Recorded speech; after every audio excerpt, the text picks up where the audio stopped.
네, 여러분 안녕하십니까. 역사 스토리텔러 썬킴 인사드리겠습니다. 남아프리카 공화국은 어떻게 탄생을 했나? 아파르트헤이트를 그 보어인들, 네덜란드계 백인들이죠. 아프리칸스라고 해가지고 아프리카계 그 백인들이요. 뭐 이해는 해요. 일단 퍼센티지가 그쪽은 80, 자기들은 10%밖에 안 되니까 10%가 80%를 통치하기 위해서는 강압적인 방법밖에 없었다라는 것이 이제 그들의 논리인데, 그것이 너무나 과했다 이거죠. 아예 사람을 다 죽여버리니까. 이거를 보다 못한 변호사 넬슨 만델라는 변호사 자격증을 찢어버리고 무력투쟁에 들어가죠. 자, 원래는 국가전복제로 사형을 받아야 되지만 국제사회의 그런 따가운 눈총 때문에 종신형을 받고 루벤섬으로 들어갑니다. 지금 케이프타운이란 도시 바로 앞에 있는 섬인데 굉장히 지금은 개방되어 있다고 말씀드렸죠. 거기서 보는 케이프타운이 굉장히 아름다워요. 종신형을 살면서 서서히 넬슨 만델라라는 존재는 잊혀져 갑니다. 남아공 백인 정부가 정말 못된 게 뭐냐면은 이거예요. 슬슬 그 섬에 갇혀 있는 넬슨 만델라의 근황을 얘기는 안 하고 간접적으로 소문을 퍼뜨려요. 이제는 넬슨 만델라를 추모할 때다. 넬슨 만델라 그는 좋은 사람이었다. 이런 말이 퍼지면은 사람들이 만델라 죽었나 보다야 라고 생각할 거잖아요. 실제로 남아공 국민들은 넬슨 만델라가 저 섬에 들어가가지고 죽었다라고 생각을 했었어요. 모든 국민들이. 근데 넬슨 만델라는 그 섬에서 멀쩡하게 살아있었거든요. 27년 동안이나. 그 나중에 그 넬슨 만델라가 섬에서 석방된 이후에서는 뭐야 살았잖아 라는 그 충격. 이거를 만델라 효과라고 해요. 이게 만델라 효과라고 하죠. 아나운서분들은. 사회 성원들, 사회 구성원들 전체가 다 집단적으로 한 가지 착각을 하는 거, 오해하는 거. 이거를 만델라 효과라고 해요. 만델라는 분명히 살아있었는데, 멀쩡히 살아있었는데 모든 남아공 국민들은 싹 다 죽었다라고 착각한 거. 예를 들어가지고 전현무 씨는 여러분 아나운서 출신이잖아요. 근데 많은 대한민국 국민들은 다 개그맨으로 알고 계시잖아요. 이게 만델라 효과라니까요. 이거 남아공 얘기하는 거. 많은 이 사람들이 남아공의 수도는 요하네스버그라고 알고 계세요. 아니에요. 아까도 계속 쭉 말씀드리지만 남아공의 수도는 세계고 요하네스버그는 수도가 아니에요. 이런 거를 만델라 효과.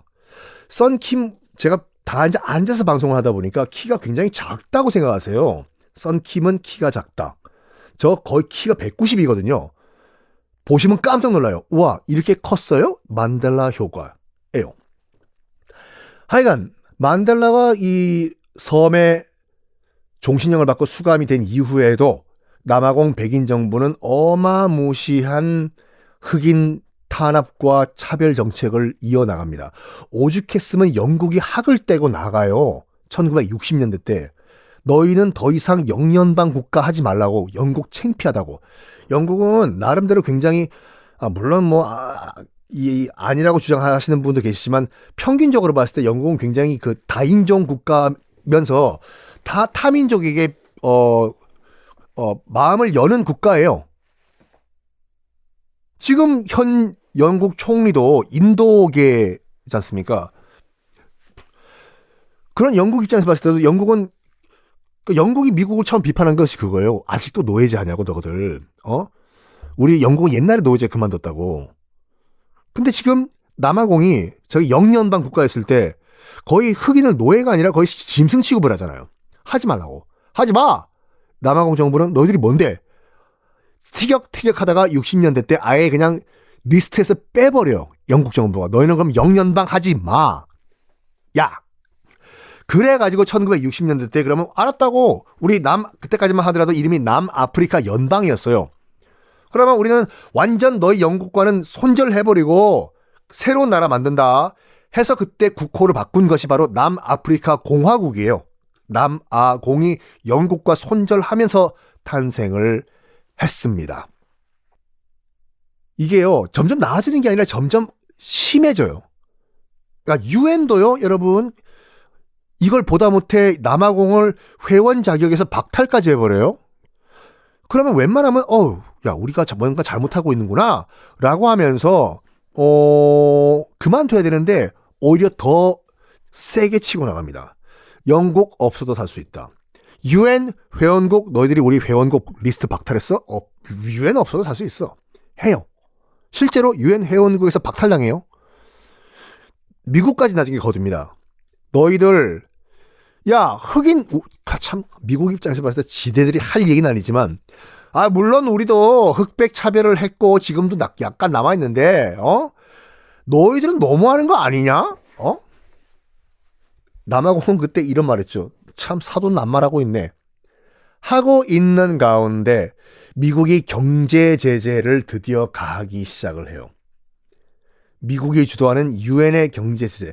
딱 지금 뭐와 도플갱어, 뭐와 상황이 똑같냐면 북한이랑 똑같아요. 유엔과 미국이 압력을 넣는데 오히려 더 반발하고 나가지 않습니까? 미국 너희들 다 우리 없어도 돼. 유엔 없어도 돼요. 경제 제재, 미국의 경제 제재 우리 견딜 수 있어. 미국은 그래? 한번 견뎌보쇼. 경제 제재를 더 엄하게 가해요. 그리고 남아공은 넘지 말아야 할 선을 넘어버립니다. 뭐냐? 그렇죠. 북한과 똑같이 핵 개발을 추진합니다. 이게 80년대였거든요. 이거는 미국 입장에서 봤을 때는 레드라인, 넘지 말아야 할 선이었어요. 남아공 핵 개발 안 되겠다. 드러나 있는 공식적인 증거는 없지만 당시의 정황상 이런 게 추진됐다고 해요. 북한과 똑같이 남아공에 있는 보어 백인 정권 전복을 시키자. 핵개발 중단시키기 위해 가지고. 이런 미국과의 텐션 가운데 1990년에 드디어 남아공이 백길됩니다. 그렇죠. 먹고 사는 문제 가지고 딱 목구멍이 포도청이라고 해가지고 이 밥줄을 끊어버리면은 대부분 다 항복해요. 북한이 굉장히 독특한 케이스라니까요. 1990년에 드디어 남아공 정부가 항복을 해요. 그리고 알았다고 아파르트 헤이트 그 흑백 차별 정책 우리가 포기하겠다 해요. 미국과 국제사회는 요구합니다. 27년 동안 그 섬에 갇혀있던 넬슨 만델라 석방시키라고. 알았다고! 그러니까 모든 걸 다 들어줍니다. 그래서 27년 만에 드디어 넬슨 만델라가 자유의 몸이 돼요. 그리고 마지막으로 국제사회가 요구한 것이 이거였어요. 흑백 모두 참여하는 공정한 보통선거 실시하라고. 받아줍니다. 넬슨 만델라는 그런 평화적인 그런 투쟁으로 93년도에 노벨 평화상을 타고 94년도에 총선거를 거쳐가지고 사상 처음 흑인 대통령으로 당선이 됩니다. 이때 백인들 싹 다 짐 싸서 이민 가려고 했어요, 진짜요. 다 죽는다고 했거든요. 그렇죠. 지금 거의 한 4, 50년 동안 지금 자기네들이 흑인들을 탄압한 전력이 있는데 지금 뒤집힌 거 아니에요, 지금요. 흑인 대통령이 탄생됐잖아요. 실제로 모든 백인들 기득권층은 다 짐 싸가지고 유럽으로 가려고 했어요. 그때 넬슨 만델라가 이런 말 합니다. 진실과 화해위원회라는 걸 만들어요. 우리나라에 있었던 거 아닙니까? 우리나라에 있었던 진실과 화해위원회가 그때 남아공에서 만든 걸 벤치마킹한 거예요. 그러면서 넬슨 만델라가 이 말 합니다. 백인들이여 떠나지 마라. 여기들은 당신에게도 조국이다. 그러면서 우리가 그때 아파르트헤이트 정책 당시에 지었던 죄들 하나도 묻지 않겠다. 다 용서해 주겠다라고 공식적으로 선언을 해요. 이게 다가 아니에요. 그 뒤에 말이 굉장히 임팩트가 있다니까요. 그렇지만 우리는 영원히 잊지 않겠다 해요. 요게 딱 한 세트로 그때 만델라 대통령이 했던 말이거든요. 진실과 화해위원회를 통해 가지고 당시에 백인들이 저질렀던 모든 범죄를 싹 다 조사를 해라. 하나도 빠짐없이. 싹 다 조사한 다음에 우리는 싹 다 용서하겠다. 다 용서하겠지만 결코 영원히 잊지는 않겠다 해요. 넬슨 만델라. 그리고 이거를 보여주는 아주 유명한 영화가 하나 있습니다. 그 모건 프리맨과 맷 데이먼이 주연을 했던 그 인빅터스라는 럭비 영화거든요. 꼭 보세요. 클린트 이스트우드가 아마 그 감독을 했을 겁니다. 이게 그 당시 넬슨 만델라 대통령이 취임을 하던 직후에 그 뉴질랜드와 남아공 간의 럭비 그 대결을 그린 영화인데 실화를 바탕으로 한 영화예요. 당시 럭비 같은 경우에는요. 남아공에서 백인 스포츠이기 때문에 흑인들은 절대 못했어요, 이걸요. 백인들만 하는 백인 스포츠였어요, 럭비가. 당연히 지금 그 뉴질랜드랑 그다음에 남아공 간의 이 럭비 A급 매치도 백인들끼리의 경기였거든요. 여기에 넬슨 만델라가 훈련장을 매일 찾아가요. 그때 루돌프라고 맷 데이먼이 그 역할을 했는데 주장 역할. 인종차별주의자였어요. 흑인들 탄압하고. 그 맷 데이먼을 찾아가가지고 매일 포옹을 하고 매일 응원을 하고 우리는 믿는다. 너희들이 이긴 것이라고 해요. 그리고 녹색 유니폼을 입었거든요. 백인들이요. 녹색 유니폼은 당시 흑인들은 못 입었어요. 백인들만 입을 수 있었던 럭비 유니폼이에요. 경기 당일날 넬슨 만델라 대통령도 녹색 백인 럭비 유니폼을 입고 와가지고 그 루돌프라고 하는 백인 주장 손을 잡고 맷 데이먼 손을 잡고 모건 프리맨이죠. 극 중에서는 꼭 이겨달라 해요. 결국에는 뉴질랜드를 꺾고 남아공이 우승을 합니다. 그때 남아공은 전국이 다 흑백 상관없이 하나가 되는 축제였습니다. 이걸 바탕으로 한 영화가 바로 인빅터스, 라틴어로 우리는 끝까지 저항하고 지지 않는다거든요. 이번 주말에 한번 꼭 보시기 바랍니다. 자, 남아공사는 여기까지 일단 마치도록 하겠습니다. 오래 기다리셨습니다. 일본 편 끝난 다음에 다음 어디로 가볼까, 어느 나라로 가볼까 저도 고민을 많이 했는데요. 세계사를 여러분들이 공부하시면서 이 나라를 빼면은 솔직히 세계사의 한 7, 80%는 날아가 버리죠. 큰 퍼즐이 빠져버립니다. 바로 브리튼, 영국의 역사입니다. 솔직히 말해가지고 저도 이제 그 영국사를 지금 주저주저 한 이유가 뭐냐면 너무나 방대해요. 왜? 영국사를 하다 보면은 필연적으로 우리가 다뤘던 미국사, 홍콩, 싱가포르, 호주, 캐나다, 뉴질랜드, 아프리카, 인도 개입이 안 된 나라가 없거든요. 말 그대로 영국사 이꼴 세계사예요. 영국 없이는 이해가 안 되는 것이 세계사. 영어가 지금 공용어지 않습니까? 세계 공용어.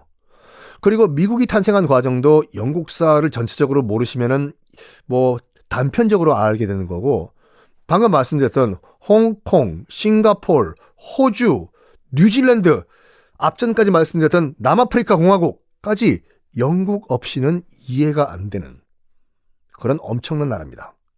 해가 지지 않는 나라 대영 제국이었고, 왜 해가 지지 않는 나라였냐면 빅토리아 여왕 때, 우리 들어갈 거예요. 빅토리아 여왕 때 정말로 지구 전체에 다 영국 식민지였기 때문에 어디선가는 영국 식민지에서는 해가 떠 있었어요. 그래가지고 해가 지지 않는 나라였습니다. 아편전쟁, 1840년 아편전쟁을 일으켜가지고 중국을 몰락시킨 나라 영국. 그리고 지금 뭐 팔레스타인 분쟁으로 시끄럽죠.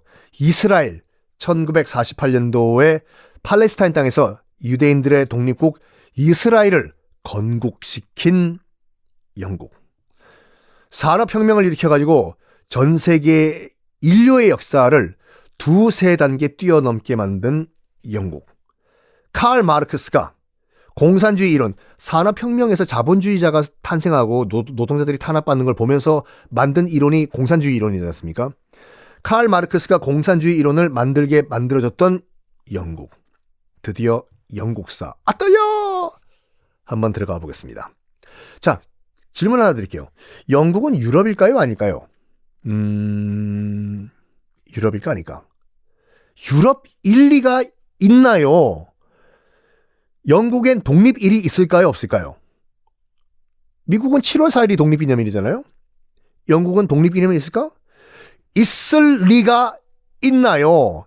영국은 한 번도 누구의 식민지였던 적이 없습니다. 물론 기원전을 전후해가지고 로마의 속지가 한 번 된 적은 있지만 시저 카이사르에 의해가지고 영국은 실질적으로 뭐 누구 나라의 이른바 콜로니가 된 적이 없어요.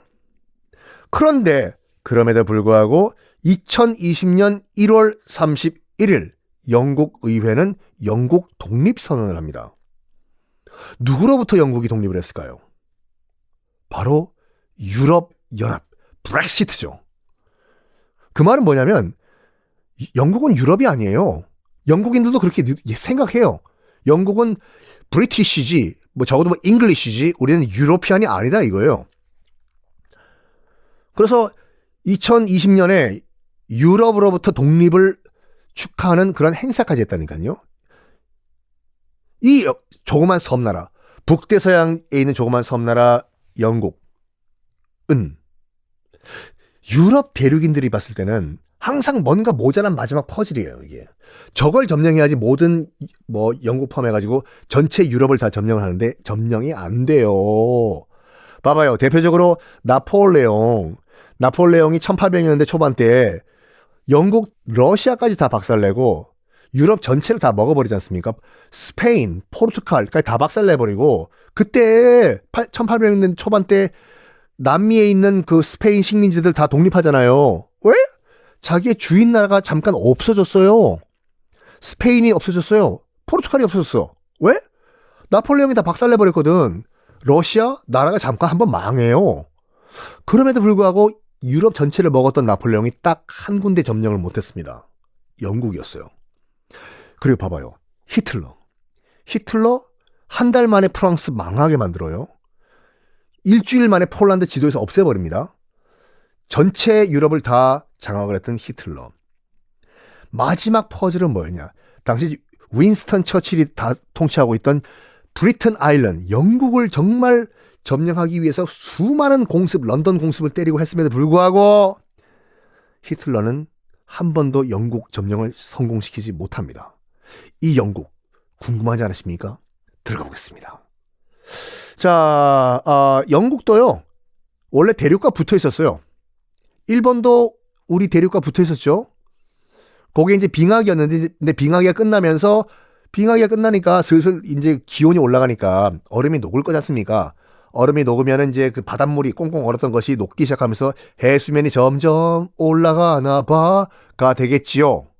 바닷물이 차오르니까 뭐 약간 지형이 낮은 지역에 바닷물이 들어가고 어떤 지역은 끊기면서 섬이 됐겠지요. 일본 열도도 그때 그게 기원전 지금 10,000년 정도거든요. 그때 일본 열도도 빙하기가 끝나면서 섬나라가 됩니다. 영국도 마찬가지였어요. 원래 유럽 대륙에 연결되어 있는 땅이었는데 빙하기가 끝나면서 바닷물이 점점 차오르나 봐 그때 브리튼 아일랜드 섬이 됩니다. 영국에 살고 있는 그 민족은요, 우리가 이제 앵글로 삭슨족이라고 하지 않습니까? 앵글로 삭슨족은 나중에 이제 말씀드리겠지만 원래 처음부터 원주민은 아니었어요. 배 타고 들어왔던 가장 그나마 최근에 들어온 민족이고, 그럼 켈트족 아닙니까? 켈트족도 원래 오리지널 선주민이었는데, 놀랍게도 영국이 빙하기가 끝나고 대륙과 분리될 당시에 살고 있었던 진짜 오리지널 영국 섬의 선 원주민, 오리지널 네이티브들은 비커족이란 사람들이었습니다. 에? 야, 차가 지나간다. 비켜. 그러니까 아니라 비커가 어디선가 많이 듣던 이름 아니에요? 비커. 요즘도 하나? 학교에서 그 물리 같은 거 실험할 때 유리병 비커라고 하잖아요. 그 조몽 시대 일본 같은 경우도 조몽이 이 줄무늬지 않습니까? 줄무늬를 일본말로 조몽이라고 하거든요. 줄무늬 토기를 만들어서 그 시대를 조몬 시대라고 하고 그때 살았던 사람을 조몬인이라고 해요. 요때 빙하기가 끝난 요 10,000년 전에 원래 선주민들이 실험실 유리병 비커 같은 모양의 그릇을 만들어서 살았어요. 그게 발견이 된 거야. 그래서 그 사람들을 비커족이라고 했거든요. 자, 앵글로색슨족 이전에 들어왔던 켈트족 이전에 들어왔던 비커족. 이 비커족이 어디서 온 이 종족인 거는 정확한 기록이 없어요. 당연하죠. 뭐 문자나 이런 게 없었기 때문에. 하지만 이 비커족이 당시에 기원전 10,000년 이제 그 이후로 고도의 신석기 문명을 이루고 살았다는 것은 유적을 통해서 우리가 알 수가 있어요. 그 유적이 뭐가 있냐? 여러분 한 번씩은 다 들어보셨던, 자, 영국 지도 한번 펼쳐보세요. 런던이 그 영국 섬의 남동 쪽에 있죠. 지금 대략 한 밀양 정도에 있고, 거기서 조금만 더 서쪽으로 가면 바스라는 동네가 있어요. 바스라고 로마인들이 영국을 점령했을 때 목욕탕을 만든 동네거든요. 로마 하면 또 목욕이잖아요. 로마 편에 때 계속 말씀드렸죠. 로마 유적 가운데서 가장 많이 나오는 것이 공동 대욕탕 유적이라고. 그래서 로마인들이 여기다가 대욕장을 만들었어요. 지금도 남아있어요. 목욕은 못하지만 물은 받아져 있거든요. 요 동네 이름이 BATH, 바스예요. 맞습니다. 베스룸 할 때 그 베스룸이 요 동네 이름을 딴 거예요. 목욕한다고 해서. 하여간 런던과 바스 사이에 드디어 제가 여기 이름을 이 방송에서 할지는 몰랐네요. 스톤헨지라는 게 나와요. 스톤헨지라고 처음 들어보신 분들은 지금 잠깐 끊고 한번 보세요. 왠지 우리 저기 강화도에 있는 고인돌 같은 것들이 쫙 나올 거예요. 사진이요. 스톤헨지요. 돌을 쭉 원형으로 땅에 꽂아놓은 다음에 우리 고인돌 같이 위에 돌판을 하나씩 얹은 거거든요. 이게 정확히는 알 수가 없으나 학자들은 비커족, 그러니까 정말 오리지널 영국 원주민 비커족의 돌 무더기인데 어떤 용도로 쓰였는지는 아직까지 몰라요. 약 기원전 3000년 정도 경에 만들었다고 하는데 용도는 아직도 모르고 가설들이 나오고 있는데 그중에 몇 가지만 소개해드리면 이 스톤헨지 부근에서 수백 명의 그 인골, 뼈들이 발견됐거든요. 그래가지고 여기가 이 죽은 사람 수백 명을 매장을 해놓고 이 사람들을 위해서 하늘에 제사를 지낸 제사 장소였다 라는 얘기도 있고, 이거를 다른 종족 노예들을 끌고 온 다음에 건설을 시킨 다음에 죽여서 묻은 이른바 순장이라고 하죠. 순장의 설도 있어요. 근데 아무도 몰라요. 근데 중요한 건 뭐냐면, 이건 확실한 게 뭐냐면, 강화도에 여러분 고인돌 그 유적지 가보셨습니까? 가면 놀라요. 하나의 무게가 30톤, 40톤 넣거든요. 위에 있는 돌판이요. 그거 현재에 있는 그 포크레인 있지 않습니까? 그거로도 못 올려요. 포크레인 부서져요. 사람의 힘으로 저걸 올렸다는 것은 한두 명의 힘이 아니라 이게 수만 명의 이 힘을 합쳐가지고 올렸다는 증거거든요. 그만큼 대규모 사회가, 집단 사회가 이미 형성됐다는 증거예요. 고인돌이요. 요것도 마찬가지예요. 스톤헨지가 무슨 용도로 쓰였는지는 모르겠지만 이미 이것이 만들어졌을 기원전 3000년 경에는 이미 영국 남부에 스톤헨지가 남부에 있거든요. 거대한 집단 조직이 만들어졌다는 것은 보여주고 있다예요. 그리고 여기서 신석기에서 청동기로 넘어가는 시기가 됐을 것이다 라고 추정을 하는 게, 신석기 시대 때부터는 이건 우리나라 국사도 다 마찬가지지만 신석기와 최태성 선생님의 영역에 제가 또 침범하는지 줄 제가 몰랐네요. 죄송합니다. 태성 선생님, 큰별쌤. 자, 안녕하세요. 최태성입니다. 최태성 선생님까지는 제가 성대모사를 못하겠네요. 구석기 시대와 신석기 시대 가장 큰 차이가 뭐라고 생각하십니까? 바로 구석기 시대는 수렵 채집이에요. 돌도끼 들고 다니면서 그냥 여기저기 이동하면서 사냥하고 뭐 따먹고 이런 식으로 열매. 신석기 시대부터는 이제 농경 정착이에요. 구석기 시대 때까지는 차별이 없었습니다. 왜냐면 내가 배가 고프면 내가 토끼 사냥하고 내가 뭐 귤 열매 따먹으면 되잖아요. 배부르면 누워있고.